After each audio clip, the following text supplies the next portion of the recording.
Bonjour à tous, bienvenue dans ce nouveau webinaire de l'agence Adverti. Du coup, est-ce que vous m'entendez bien, je pense donc normalement, il n'y a jamais de soucis, mais juste un petit check dans le chat, comme d'habitude, ça pourrait être pas mal. Super, merci, bonjour à tous. Super. Du coup, merci d'être encore présent pour ce webinaire, donc cette fois-ci sur la thématique de gagner du temps sur les réseaux sociaux. N'oubliez pas que si vous avez des questions à poser, vous avez une section qui est directement dédiée à ça et où vous pouvez voter en fait pour les questions qui vous semblent les plus pertinentes. Donc ça peut permettre aussi de faire un tri et voilà. Et je répondrai en priorité aux questions qui ont le plus d'intérêt. Vous êtes souvent, vous êtes beaucoup à revenir à chaque webinaire, donc je pense que cette slide-là, il y en a beaucoup d'entre vous qui la connaissent par cœur. Mais pour les petits nouveaux, du coup, l'agence Adverti, c'est une agence qui est basée à Troyes.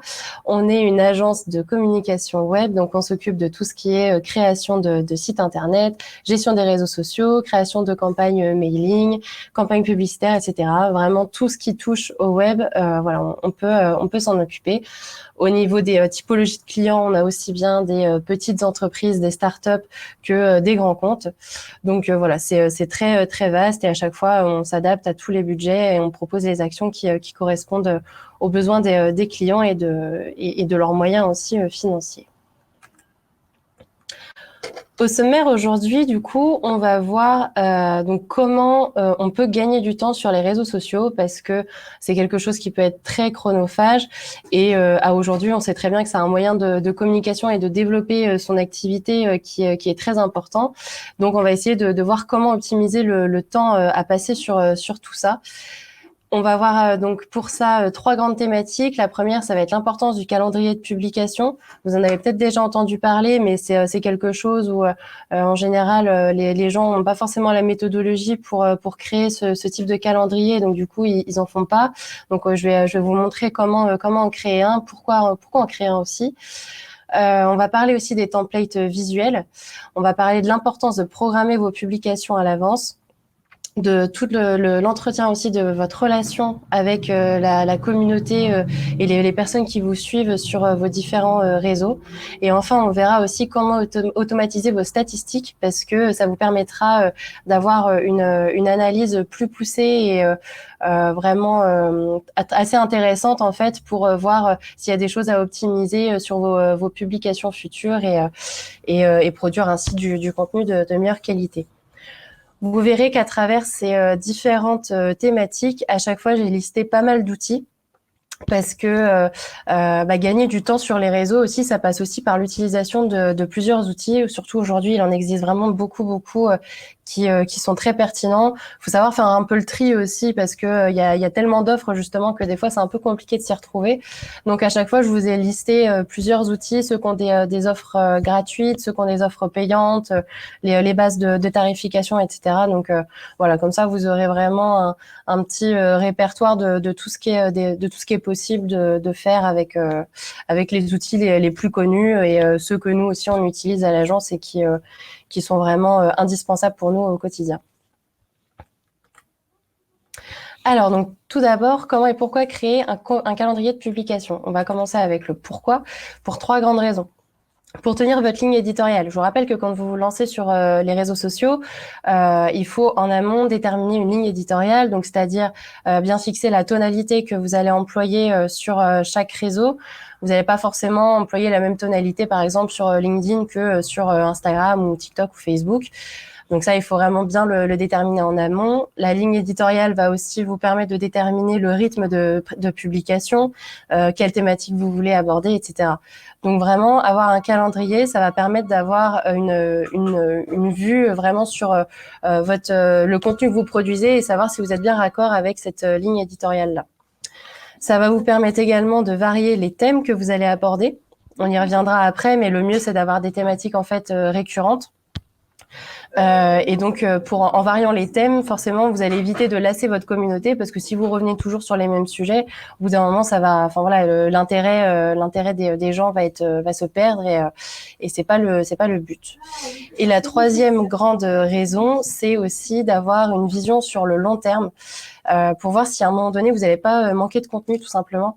Par exemple, si vous partagez souvent des articles de blog de votre site, prévoir en amont ce que vous allez publier, ça va peut-être vous permettre de vous rendre compte que dans 2 mois, par exemple, vous allez être à court d'articles, donc ça va vous permettre d'anticiper la rédaction de nouveaux articles.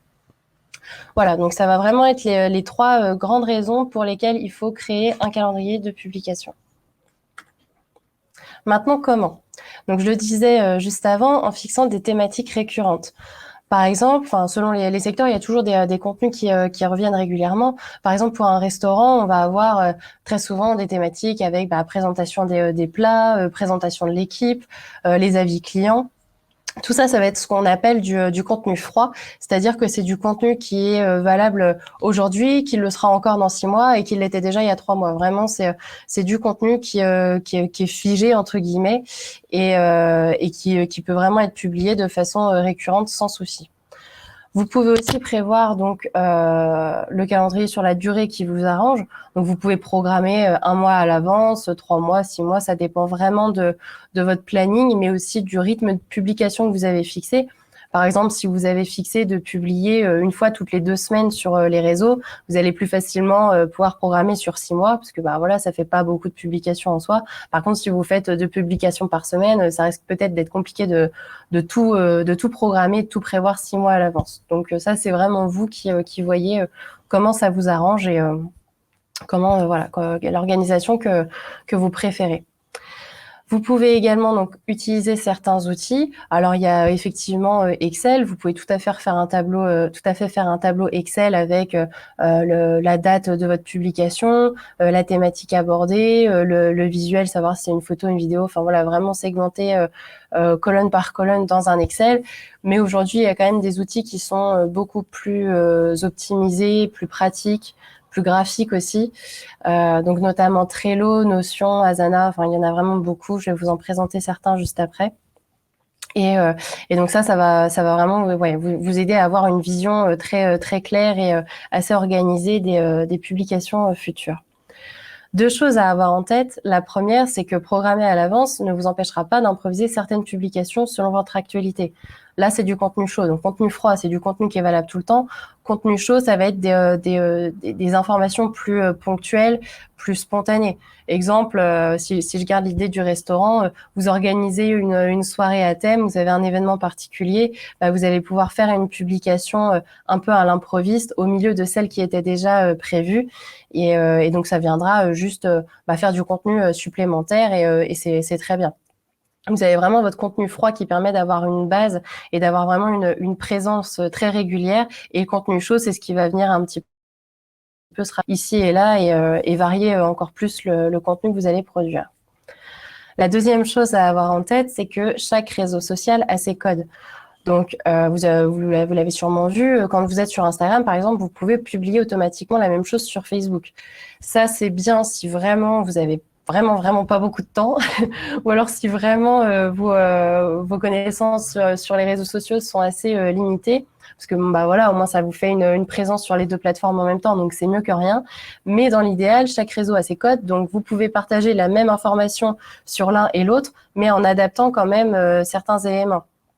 Exemple, vous pouvez publier une information sur Facebook, la même sur Instagram, mais vous allez simplement changer le visuel parce que sur Instagram, c'est l'esthétisme qui prime. Donc, vous allez mettre une photo peut-être un peu plus qualitative ou en tout cas qui va ressembler, qui va vraiment s'inscrire dans le style de votre feed Insta. Et donc, comme ça, vous allez garder l'harmonie et vraiment l'identité graphique que vous avez commencé à créer sur votre compte Instagram.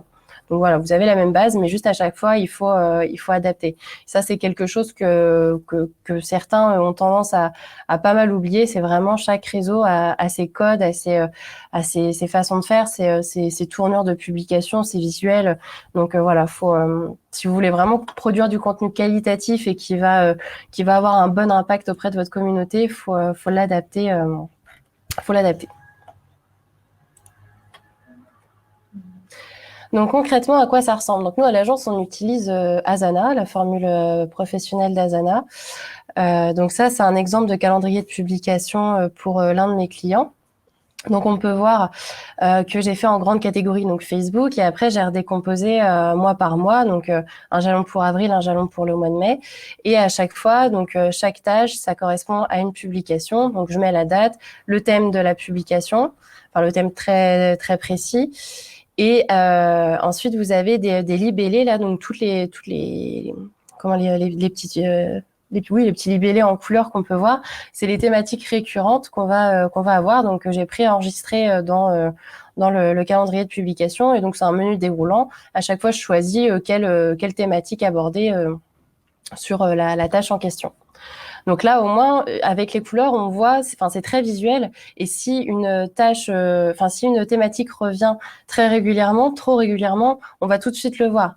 Là, je peux pas, ça va vraiment m'éviter de répéter 2 ou 3 fois de suite la même thématique sur des infos historiques, par exemple. Enfin, je vais pas faire trois publications de suite sur les infos historiques. Au bout d'un moment, c'est un peu rébarbatif. Donc, ça permet vraiment de varier, et ça, c'est assez pratique. Ça, c'est vraiment la formule premium d'Asana. Donc, dans la formule gratuite, c'est pas disponible. Vous n'avez pas la possibilité de personnaliser ces libellés-là, mais vous avez d'autres outils qui peuvent aussi faire l'affaire. Vous avez donc Trello également, donc qui fonctionne avec des systèmes un peu de cartes comme ça là en colonne qu'on voit. Donc vous pouvez faire une colonne de les publications à prévoir, celles qui sont en cours, celles qui sont terminées. Trello propose une version gratuite, et sinon c'est une version payante à partir de $10 par mois. À chaque fois j'ai mis à partir, hein, donc c'est vraiment le prix de base, et ça peut monter beaucoup plus haut. Tous les tarifs qui varient, ça va être en fonction du nombre d'utilisateurs autorisés à avoir accès au compte, le nombre de comptes, le nombre de réseaux sociaux aussi, de comptes à ajouter sur les réseaux sociaux. Et qu'est-ce qui peut faire varier aussi? Forcément différentes options que vous allez avoir qui vont être accessibles ou pas selon la formule que vous aurez choisie. Donc ouais, ça après c'est vraiment à détailler plus vous par rapport à vos besoins. Je vous laisserai vous pencher sur la question ultérieurement. Donc ça, c'était pour Trello. Après, on a Notion aussi. Notion, vous en avez peut-être entendu parler récemment, parce que quand c'est sorti, tout le monde en parlait. C'est un outil vraiment d'organisation de tâches très global, très complet, qui ressemble pas mal à Asana. Et donc, enfin, j'ai jamais utilisé, mais j'en ai eu que des bons échos. Donc voilà, ça peut aussi être un outil intéressant à utiliser pour faire votre calendrier. Il propose aussi une version gratuite, et sinon une version payante à partir de $4 par mois. Et donc Asana, même chose, version gratuite, sinon c'est disponible à partir de 10,99 € par mois. Une fois que vous avez créé votre calendrier de publication, donc comme on a vu, vous allez avoir des thématiques récurrentes. L'idéal, c'est d'avoir des templates qui soient récurrents également, parce que ça va aussi beaucoup vous gagner du temps d'avoir une base visuelle qui existe, qui est déjà existante, et vous avez juste à adapter le contenu.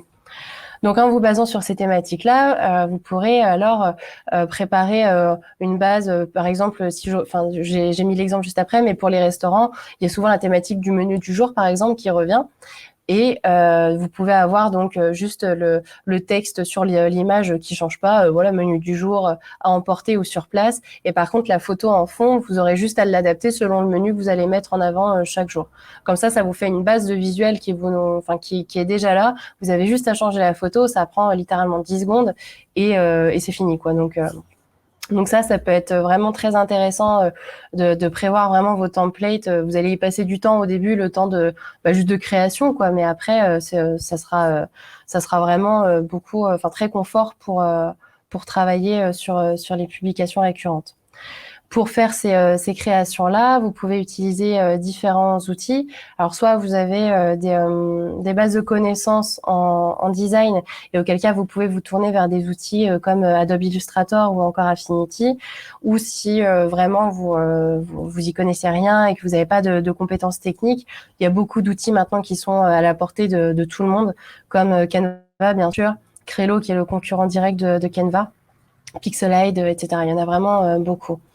Concernant Canva, il y a tellement, enfin, ça s'est tellement démocratisé maintenant que tout le monde l'utilise. Tout le monde utilise les modèles aussi de visuels qui sont déjà préétablis par Canva. Et ce qui fait que maintenant, on a un peu un style Canva qui a émergé. Enfin, je sais pas si ça vous le fait aussi, mais moi maintenant, quand je vois un visuel passer sur les réseaux sociaux qui a pas du tout été modifié, enfin, je reconnais direct que c'est du Canva, quoi. Donc, l'idéal, c'est vraiment d'adapter à votre charte graphique. Donc déjà, juste changer les couleurs pour adapter à votre identité graphique, pardon. Et puis, ne pas garder les templates préétablis tels quels. Enfin voilà, si vous pouvez modifier certains éléments et personnaliser un minimum, ce sera quand même une valeur ajoutée qui sera pas négligeable pour vos publications. Voilà, donc ça, c'est ce que je vous disais avec l'exemple du menu du jour. Là, ce jour-là, chez Félix, ça devait être donc poisson, légumes. Donc, on a juste changé la photo pour mettre ce plat en avant. Mais sinon, le petit encadré du milieu, ça change jamais. Et à chaque fois, donc tous les jours, on publie ça pour mettre en avant le menu que le chef propose. Donc au niveau des outils, Canva propose une version gratuite. La différence avec la version pro, c'est que du coup, vous allez avoir des éléments qui sont pas forcément disponibles, ou la banque d'images aussi, la banque de photos, qui va être assez limitée. Donc, souvent, vous allez avoir des photos avec qui vont être bloquées. Enfin, vous n'allez pas pouvoir télécharger en fait votre design final parce qu'il faut payer la photo. Et pareil avec des petits éléments, des petits gifs. Enfin voilà, vous avez tout le catalogue design en fait qui peut être assez limité par rapport à ce que vous pouvez utiliser. Et donc sinon, vous avez une version payante à partir de 9,16 € par mois. Ensuite, vous avez Crello. Donc, vous voyez, je vous disais que c'était vraiment le concurrent direct parce que même au niveau présentation de l'outil, design de l'outil, ça ressemble beaucoup à Canva. Là, c'est pareil, vous avez une version gratuite et sinon une version payante à partir de 7,99 $ par mois, pardon. Et vous avez aussi un autre outil, Pixelide. Enfin, tous, c'est vraiment le même principe. Donc voilà. Après, c'est à voir celui avec lequel vous êtes le plus à l'aise. C'est vrai que Canva, ce qui est sympa, c'est que ça s'est tellement développé que maintenant on trouve beaucoup de tutos sur un peu les trucs et astuces à utiliser sur Canva et c'est vrai que je pense qu'aujourd'hui c'est l'outil le plus simple, le plus accessible pour des personnes qui ont vraiment aucune connaissance technique en design. Donc quitte à en recommander un, je recommanderais plutôt Canva. Vous avez votre calendrier de publication, vous avez vos templates visuels. Maintenant, donc, vous avez tous les éléments pour programmer vos publications à l'avance. Et ça va vraiment être une partie qui est assez importante parce qu'une fois que c'est programmé, après, vous avez, entre guillemets, plus rien à faire si ce n'est surveiller un peu les commentaires, les messages. Mais en production de contenu, vous êtes tranquille pour les prochaines semaines à venir. Vous pouvez utiliser donc là aussi différents outils selon les réseaux. Concernant Facebook et Instagram, vous pouvez programmer au sein même de chaque plateforme. Alors, sachant que maintenant, de plus en plus, et vous l'avez peut-être remarqué sur les pages de vos entreprises, il faut passer par le Creator Studio. Donc, le Creator Studio, à la base, c'était une plateforme qui était lancée essentiellement pour la gestion des publications et des statistiques vidéo. Et maintenant, c'est vraiment devenu un peu la plateforme pour tout faire sur Facebook, les nouvelles versions de pages. On est obligé de passer par le Creator Studio. Donc maintenant, les programmations, ça se passe là-dessus. Et sinon, vous pouvez aussi utiliser des outils tiers. Donc là, par contre, il y en a à l'appel, Onlypult, Later, Outsuite, Buffer, etc. J'ai fait un petit comparatif aussi derrière, je vous montrerai. Mais là, ouais, il y en a vraiment beaucoup.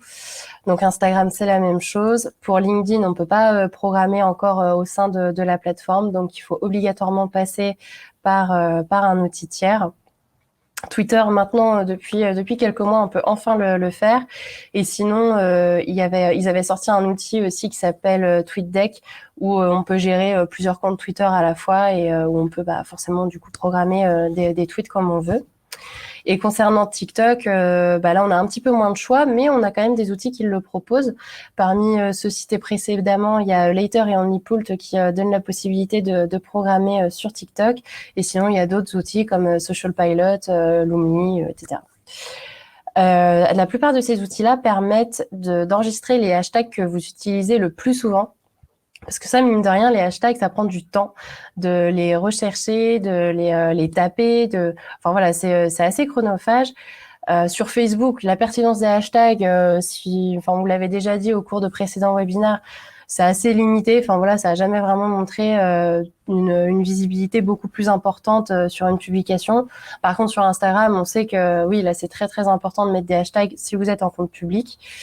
Et du coup, ces outils-là vous permettent vraiment d'enregistrer, de préenregistrer les hashtags que vous utilisez le plus. Sur OmniPoult, on peut même les classer par catégorie. Donc ça peut être intéressant si vous faites une catégorie par thématique récurrente. Vous pouvez utiliser à chaque fois, enfin préenregistrer à chaque fois les hashtags qui correspondent à chaque thématique. Donc ça, c'est encore une petite astuce pour gagner du temps. Donc nous, à l'agence, on utilise OmniPoult. On en a essayé plein des outils de programmation. Et celui-là est vraiment pas mal. Vous avez à droite du coup l'aperçu. Alors c'est pour Instagram uniquement parce que sur les autres réseaux vous n'avez pas d'aperçu. Mais pour Insta vous avez donc l'aperçu de votre feed tout simplement. Et donc c'est bien parce que ça vous permet d'adapter les publications à prévoir pour garder un côté harmonieux si vous voulez. Enfin voilà, si vous avez une tendance au niveau couleur ou enfin si vous avez un style particulier sur votre feed, là ça vous permet vraiment de le travailler en direct. Donc c'est très pratique. Ils proposent pas de version gratuite, par contre, c'est uniquement une version payante à partir de 10,50 $ par mois. Vous avez une version d'essai pendant quelques jours, mais c'est tout. Vous n'avez pas de version gratuite. Ensuite, vous avez Later. Later, si vous gérez un seul compte, ça peut vraiment être une bonne solution parce que enfin voilà, ça fait vraiment bien le travail. Vous pouvez enregistrer les hashtags comme on disait. La version gratuite est vraiment accessible et très très simple. Enfin ouais, très très simple et très complète aussi. Donc Later, ça peut vraiment être bien si vous avez un seul compte à gérer. Sinon, après, vous avez une version payante à plus de 12 $ par mois qui permettra d'ajouter plusieurs comptes. Vous avez aussi Combine Scheduler qui là propose uniquement une version gratuite. On reparlera un petit peu plus tard de Combine pour une autre utilisation. Et là, je vous ai fait un comparatif de 4 gros outils. Enfin, ça fait partie des plus gros du marché en fait sur ces fonctionnalités-là. Donc vous avez Buffer, Outsuite, Agorapulse et Spot Social. Ces 4-là sont vraiment intéressantes. Pardon. Ils proposent tous à peu près les mêmes fonctionnalités, mais là encore une fois, je vous laisserai aller voir le détail de leur formule pour voir les fonctionnalités dont vous avez le plus besoin. Buffer et Agorapulse proposent une version gratuite, sinon les deux autres, il n'y en a pas. C'est obligatoirement petite version d'essai de quelques jours et ensuite version payante.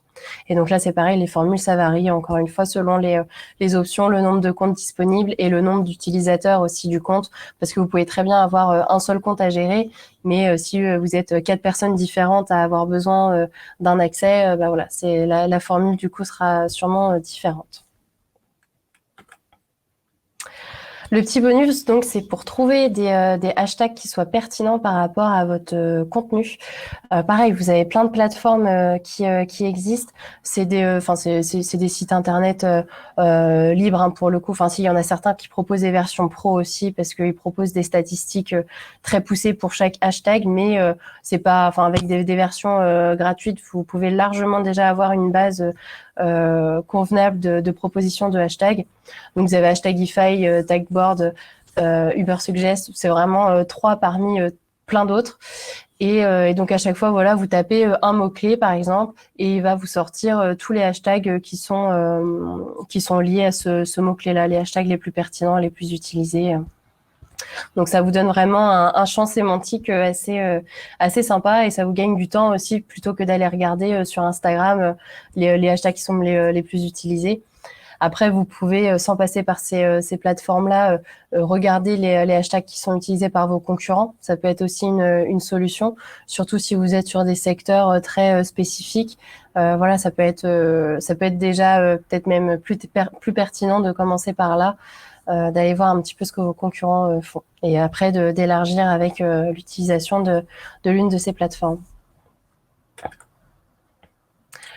Ensuite, une fois que vos publications sont faites et surtout programmées, vous allez avoir l'entretien du lien avec votre communauté. Là, c'est pareil, ça peut être très, très, très chronophage. Ça dépend des activités, mais il y a il y a des entreprises, il y a des pages qui vont recevoir beaucoup, beaucoup de messages privés, beaucoup de commentaires, et tout de suite, on peut y passer un temps fou. Donc, il faut pas négliger cette relation-là, mais il faut essayer de s'organiser pour y passer le moins de temps possible. Donc, si vous avez des questions récurrentes, vous pouvez très bien préparer un document avec des templates de réponses à copier-coller. Le but, c'est pas de montrer par contre aux gens que que vous répondez à la chaîne. Il faut quand même personnaliser un minimum le message que vous allez envoyer. Donc ça passe par juste un bonjour, par exemple bonjour Clara, enfin bonjour en personnalisant avec le prénom de la personne. Ensuite vous collez la réponse en question et puis voilà, vous terminez par n'hésitez pas si vous avez d'autres questions. Vous essayez toujours de garder un lien et une relation assez voilà conviviale et puis sans faire vraiment robot quoi, parce que sinon les gens ils vont le ressentir et c'est pas le mieux pour la qualité de votre relation avec votre communauté. Mais nous, par exemple, on a un client, on reçoit une soixantaine de messages par mois sur Insta et Facebook. Donc, enfin, je vous laisse imaginer le temps à passer pour répondre à chacune des personnes. Sauf qu'à chaque fois, c'est toujours les mêmes questions qui reviennent. Quels sont vos prix? Quels sont, enfin, est-ce que parmi vos prestations vous proposez ça? Quels sont les moyens de paiement qui sont acceptés? Donc en fait, on a fait un document, on fait juste un copier-coller, on personnalise et voilà, on y passe vraiment le moins de temps possible, mais pour autant, on ne délaisse pas la communauté. Vous avez aussi la possibilité sur Messenger d'activer un message automatique. Donc là, pareil, si vous avez des questions récurrentes, vous pouvez un peu désamorcer le truc en mettant un message automatique. Si je garde mon exemple avec les restaurateurs, il y a beaucoup de gens qui prennent rendez-vous, qui réservent une table plutôt via Messenger. Sauf que des fois, il y a des restaurateurs qui veulent pas prendre les réservations par message, qui préfèrent qu'on appelle directement. Donc dans ce cas-là, vous mettez ça dans le message automatique. Bonjour, merci pour votre intérêt. Si votre demande concerne une réservation, merci de nous appeler uniquement au 0325, etc., etc. Donc ça peut permettre également d'apporter une réponse à la personne. Forcément, la personne va voir que c'est un message automatique, mais au moins voilà, vous apportez quand même une réponse et vous ça vous gagne du temps pour des messages comme ça qui peuvent être assez rébarbatifs quoi, parce que on prend des réservations et à chaque fois répondre bah non il faut appeler, ça peut être chronophage et enfin c'est pas super intéressant en plus de répondre toujours la même chose. Le petit plus aussi pour développer votre communauté sans y passer trop de temps, c'est de faire appel à certains outils comme Combine Growth. Donc ça, je vous ai dit tout à l'heure, on reviendrait sur Combine. Donc ils ont une partie programmation et une partie un peu développement effectivement de la communauté. En fait, vous pouvez automatiser le suivi de certains comptes. Donc, vous allez dire que vous voulez cibler tel centre d'intérêt, enfin les personnes qui ont tel centre d'intérêt, et l'outil tous les jours va aller suivre, je sais pas, 50 personnes, 100 personnes, c'est vous qui choisissez. Et donc ça peut permettre aussi de développer un peu votre communauté sur les réseaux sans y passer trop de temps, sachant que apprendre avec des pincettes parce que c'est surtout sur Instagram que c'est valable ce genre d'outil. Et Insta peut détecter entre guillemets une activité suspecte. Enfin, s'il détecte que votre compte suit 60 60 personnes supplémentaires tous les jours, ils vont détecter qu'en fait ça a été automatisé et après ça ils peuvent le sanctionner. Normalement, Combine a un algorithme qui permet de suivre les personnes pas les 60 d'un coup. En fait, ils vont répartir ça sur tout le long de la journée. Ils ont des petites astuces comme ça pour éviter entre guillemets de se faire repérer par Instagram.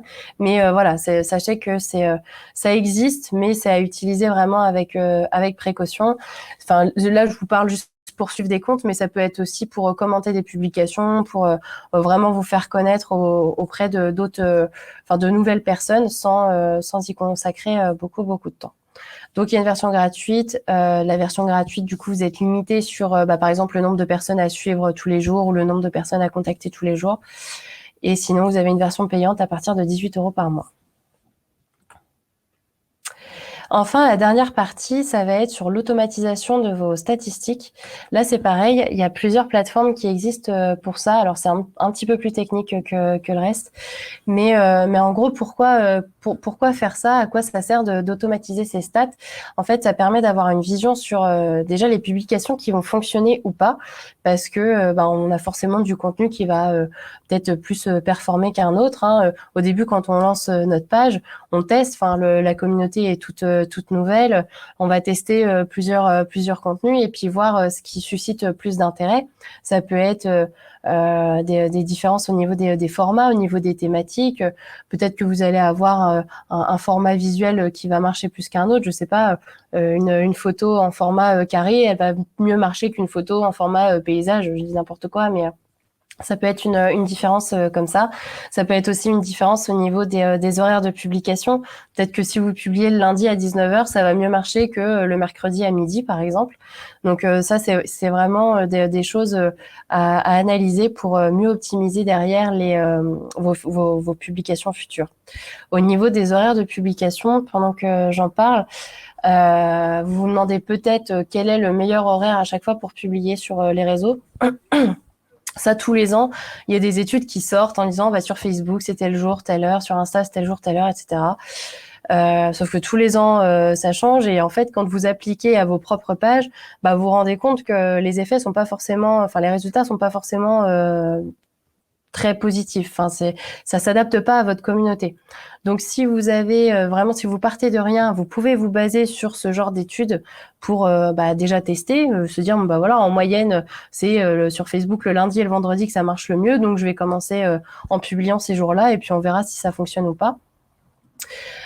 Sinon, pour déterminer les horaires aussi, vous avez la partie analytics sur Facebook ou Insta où vous voyez les heures où sont connectées les personnes de votre communauté. Ça, pareil, en ce moment, ça bug un petit peu. Enfin, en ce moment, ça fait plus d'1 an que ça bug et c'est plus vraiment fiable. Donc c'est un peu compliqué aussi de s'y fier, mais bon, si un jour ça remarche, et j'espère, vous pourrez vous fier à ces statistiques-là pour voir à quel moment votre communauté est la plus présente sur les réseaux, et donc ça vous indiquera quand publier votre contenu. Mais donc voilà, vraiment bien analyser déjà vos stats là-dessus. Donc comme je disais, il y a les statistiques qui sont disponibles au sein de chaque plateforme dans une partie analytics. Sur Instagram, vous avez les analytics que si vous êtes en compte pro. Je vous le rappelle, si vous êtes en compte normal, enfin le compte basique qu'on a tous, vous n'avez pas accès aux statistiques. Donc pour ça, il suffit juste d'aller dans les paramètres, vous passez votre compte en compte pro, ça prend 3 secondes et derrière vous aurez toutes les statistiques utiles pour faire vos petites analyses. Et donc, après, pour avoir le côté vraiment automatisé de toutes ces infos-là, vous avez différentes plateformes qui existent. Google Data Studio ou par exemple Watagraph. Nous, on utilise Google Data Studio. Donc, en fait, ça fonctionne avec des connecteurs qui sont gratuits ou payants. Qui vont aller en fait chercher les informations au sein de chaque réseau et vous le mettre au sein d'un rapport que vous aurez paramétré et que vous aurez mis en forme. Et ce genre de rapport-là, vous pouvez après complètement l'automatiser. Par exemple, vous pouvez vous automatiser un envoi tous les jours par mail. Et donc, je dis tous les jours, ça peut être toutes les semaines ou tous les mois, peu importe. Mais vous pouvez caler la fréquence que vous voulez pour recevoir les statistiques par mail de votre activité sur les réseaux sociaux. Et donc ça, c'est pareil, au moins, entre guillemets, vous n'avez pas à y penser, ça arrive directement, l'information vient directement à vous. Et donc, vous pouvez voir un peu, tiens, ce mois-ci, telle publication, elle a mieux fonctionné que tel autre. Là, je repère que c'est plutôt cet horaire-là qui a mieux marché. Là, ma communauté, elle a plus grandi que le mois dernier, etc., etc. Donc ça, voilà, ça peut vraiment être aussi super intéressant d'utiliser ce genre d'outils pour avoir une vision d'ensemble et un retour aussi sur le contenu que vous produisez. Concrètement, à quoi ça ressemble? Google Data Studio, là, ça ressemble à ça parce que c'est la façon dont nous on le présente, hein, c'est le rapport de l'un de nos clients. Donc on a fait une partie vraiment statistique globale avec la portée, donc le nombre de personnes atteintes, le nombre de personnes engagées, c'est-à-dire qui ont liké, commenté ou partagé les publications. Enfin, on met vraiment toutes les stats qu'on veut. Et en dessous, on a mis le tableau récapitulatif des meilleures publications du mois en triant avec la publication qui a eu le plus de likes, celle qui a suscité le plus de partages, celle où il y a eu le plus de commentaires, etc. Mais tout ça, c'est vraiment personnalisable de façon très très très précise. Par contre, voilà, chaque connecteur, il y a des connecteurs qui sont gratuits, il y en a d'autres qui sont payants. Je pense notamment aux connecteurs Instagram. Là, ils sont tous payants. Donc, je sais plus combien c'est. Je crois que c'est 10 euros. Ça doit être 10 euros par mois le connecteur, si je vous dis pas de bêtises. Mais à vérifier. Mais enfin voilà, ça peut représenter aussi un coût de passer par ce genre d'outils, mais voilà, c'est un investissement qui peut quand même être très utile pour évaluer la pertinence de votre contenu et pour pouvoir surtout optimiser après. Et donc Watergraph, c'est la même chose. On va dire que la différence, c'est plus au niveau design. Ça va être un peu plus graphique, un peu mieux présenté, peut-être un peu plus moderne, mais enfin voilà. Sinon les fonctionnalités sont vraiment similaires. Voilà, j'arrive au bout. Oula, je vois qu'il y a eu pas mal de petites questions. J'avais pas eu les notifications. Alors, du coup, je regarde rapidement. Que recommandez-vous comme outil pour analyser je vais répondre en direct. Que recommandez-vous comme outil pour analyser quels hashtags sont les plus performants? Alors ça, vous avez du coup dans les outils que j'ai cités, vous avez des statistiques comme ça qui peuvent ressortir. Quand vous allez faire une recherche, vous allez avoir la possibilité de demander justement les hashtags qui sont soit les plus utilisés, soit les plus performants. Après, ça, c'est des statistiques qui sont vraiment précises, donc ça va plus être disponible pour des versions pro, enfin pour des versions payantes du coup. Mais globalement, tous les outils de recherche de hashtag proposent ça. Donc après, je sais que Ubersuggest est vraiment pas mal. Enfin, j'utilise souvent en tout cas Ubersuggest. Et sinon, il y a Hashtagify aussi. Je crois que ça doit être les deux principaux que j'utilise. Donc voilà, je partirais sur ces deux-là, mais sachant qu'après, c'est aussi au niveau des hashtags, vous pouvez faire des tests aussi, parce que sur Instagram, quand vous allez dans le détail de vos statistiques, sur une publication, vous allez pouvoir voir la visibilité qui a été apportée dans votre nombre d'impressions. Ça vous détaille d'où viennent vos impressions. Donc vous allez avoir, je sais pas, sur 100 impressions, on va vous dire il y en a 50 qui viennent de votre accueil, donc des gens en fait qui vous suivent, et puis vous allez en avoir 30 qui viennent de vos hashtags. Malheureusement, ça dit pas quel type de hashtag vous a ramené le plus de trafic, mais vous voyez déjà, vous pouvez faire des tests comme ça en faisant par bloc de hashtag, en voyant quand je prends ce bloc là de hashtag avec cette dizaine de hashtags là, là ma publication a plus de visibilité que quand j'en utilise d'autres quoi. Faut faire ses propres tests en fait, c'est souvent comme ça que ça fonctionne sur les réseaux, ou alors effectivement faut passer par des versions payantes des outils que j'ai évoqués. Voilà, j'espère avoir répondu à votre question, Flora. Ensuite, Amélie. Fanchon. Oui, parce que j'ai oublié de dire que j'avais Fanchon aussi dans les coulisses qui pouvait répondre à vos questions. Donc, Amélie, du coup, c'est bon, il y a Fanchon qui a répondu. Ensuite, nous avons, que pensez-vous de Swello pour gérer de tous les réseaux sociaux en même temps? Alors ça, effectivement, il y a beaucoup de plateformes qui permettent ce genre de prestat. Swello, j'avoue qu'on n'a jamais essayé. Par contre, je les connais bien parce qu'ils utilisent, enfin, ils font beaucoup de webinars.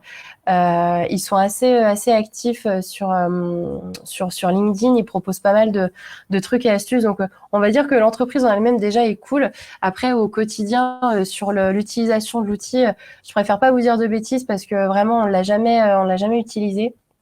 Donc, il faudrait essayer et puis voir aussi si ça vous correspond, parce que après on a tous aussi un peu nos habitudes ou nos façons de faire, et il y a des outils qui vont nous correspondre plus que d'autres. Donc peut-être que nous Swello ça nous conviendrait et puis à vous pas du tout. Donc voilà, je peux que vous conseiller de tester, d'en tester plusieurs et de faire votre choix au bout. Nous, enfin là, tous les outils qu'on utilise, c'est des mois de recherche et développement en fait, de tests, de questionnement, d'analyse, et c'est pour ça que là, on vous a vraiment mis un peu une compilation des outils qu'on connaît, des outils qu'on préfère aussi, des plus réputés.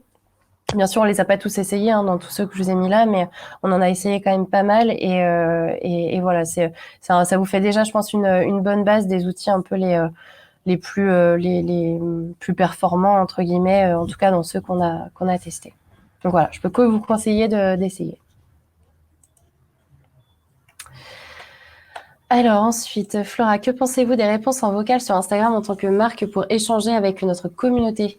Ça peut être tout à fait pertinent. En effet, on en voit de plus en plus. Même nous, on en reçoit. Pour le client dont je vous parlais tout à l'heure, où on avait une 60aine de messages par mois. Alors pour l'instant, ça le fait que pour ce client-là, mais c'est vrai que les gens nous envoient souvent des messages vocaux pour nous poser des questions. Et répondre en vocal, ça peut permettre d'avoir une proximité supplémentaire avec la communauté, d'avoir un peu la barrière de l'écrit qui saute et donc ouais, ça peut être complètement pertinent. Ouais.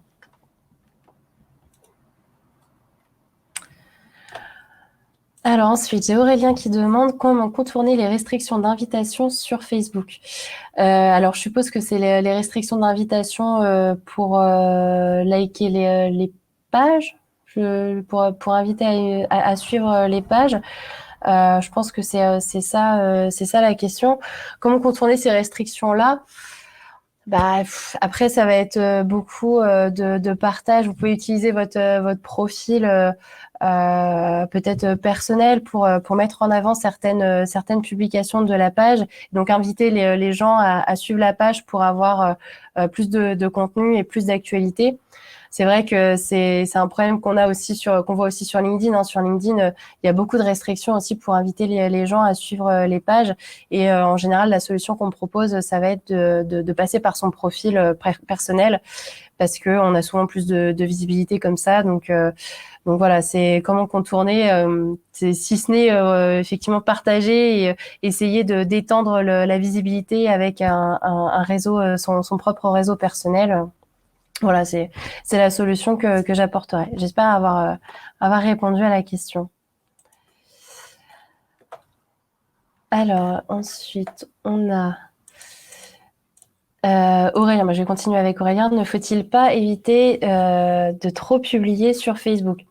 Alors, c'est intéressant parce que hier, j'étais en webinaire avec un conseiller Facebook qui m'a beaucoup étonnée en disant que parfois, ça pouvait être intéressant et pertinent de publier tous les jours sur Facebook.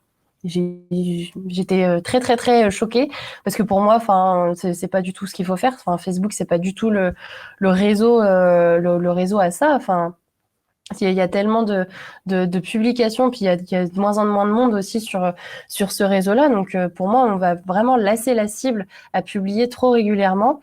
Donc bon, je vous le dis parce que j'ai vraiment eu l'info hier, mais nous, en tout cas, on le fait pas.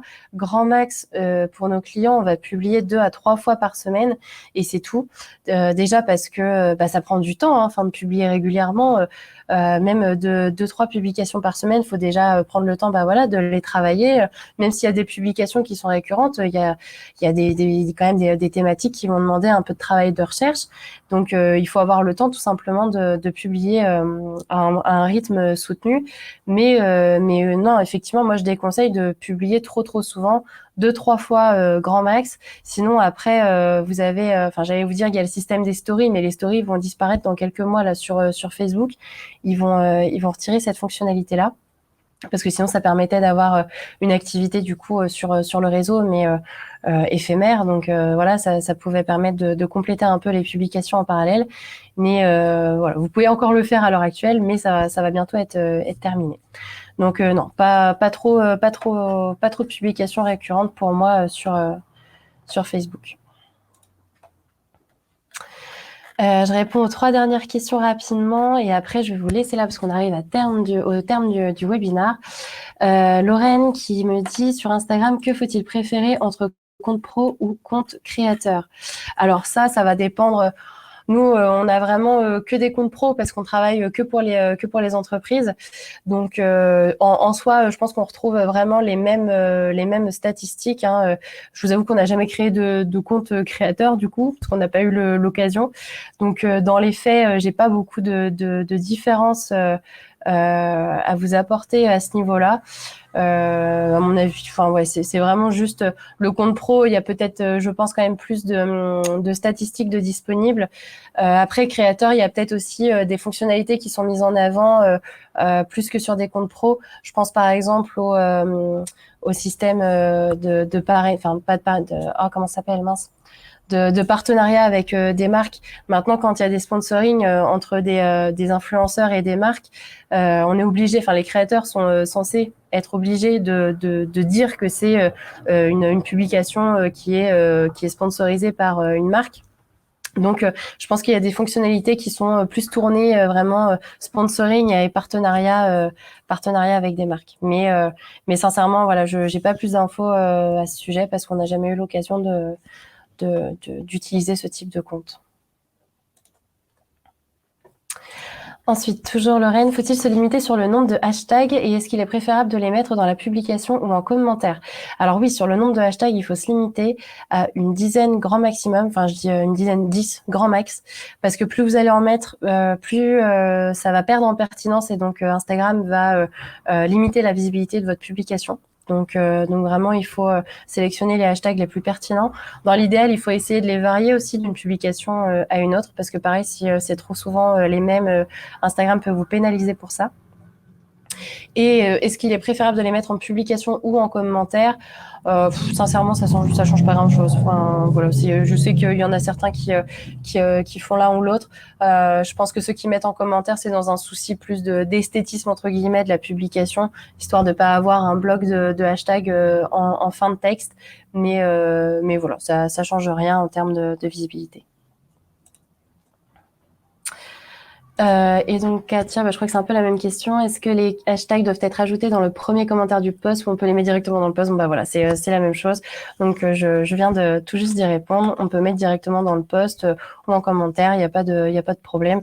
Moi personnellement, je mets toujours en fin de post en limitant à 10 grands maximum. Voilà. Voilà, j'espère que ce webinaire vous a plu et que vous avez appris pas mal de choses.